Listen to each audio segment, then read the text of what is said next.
లేకపోతే వెళ్ళిపోవచ్చు, సిద్ధంగా లేకపోతే అయ్యా ఎవరికైనా వినడానికి ఇష్టం లేకపోతే భార్య పిల్లల్ని చంపుకుంటా ఓట్లేకపోతే అని అడిగిన వాళ్ళు ఇక్కడ అవసరం లే, పోవచ్చు వాళ్ళకే ఇక్కడ ఉండాల్సిన అవసరం లే.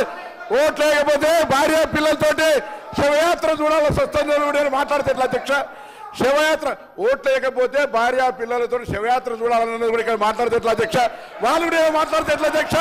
వాళ్ళు కూడా ఆఖరికి సానుభూతి 12 ఏళ్ల పాప అధ్యక్ష, 12 ఏళ్ల పాపతోటి నేను సరిపోతాం మీరు ఓటేయకపోతే అంటే ఇది ఏమధ్యక్ష? వాళ్ళు కూడా ఇక్కడ మాట్లాడితే ఎట్లా అధ్యక్ష?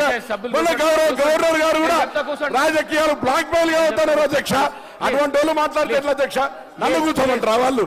ఏమి నైతికత, ఏమి నైతికత ఉన్నది? ఇలా ఓట్లు వేసుకుంటే 12 ఏళ్ల పాప, ఆమె మానసిక పరిస్థితి ఏం కావాలి అధ్యక్ష? అటువంటి వాళ్ళు ఇలా మేము ఓట్లు వేయకపోతే ఆత్మహత్య చేసుకొని మేము ఇలా శివయాత్ర వేయాల్సి వస్తుంది బ్లాక్ మెయిల్ చేసుకున్న వాళ్ళు ఇలా మాట్లాడితే ఎట్లా అధ్యక్ష? అందుకే దయచేసి మళ్ళీ ఒక్కసారి కూడా కరీంనగర్ సంబంధించి కరీంనగర్ బిడ్డగా ఇరిగేషన్ ప్రాజెక్టులు ఉమ్మడి రాష్ట్రంలో కూడా అభివృద్ధి జరిగింది. దాని తర్వాత కాంగ్రెస్ పార్టీ చేసింది. మేమందరం కూడా వరదకాలు వేలు చేసింది అధ్యక్ష, శ్రీరామ్ సాగర్ ప్రాజెక్ట్ నీళ్ళెక్కాయి అధ్యక్ష, లోయర్ మానేరు ఎవరు కట్టిన అధ్యక్ష, ఎల్లంపల్లి ఎవరు కట్టిన అధ్యక్ష? దాని మీద చెప్పకుండా ఏది పడుతుందో చెప్తే ఇవాళ మీరు చెప్పిన గౌరవాలు కాలే. అదే హరీష్ రావు గారి దగ్గర మల్లన్న సాగర్ అవుతుంది, కొండపోచమ్మ అవుతుంది, ఇవన్నీ ఎట్లా సరత్?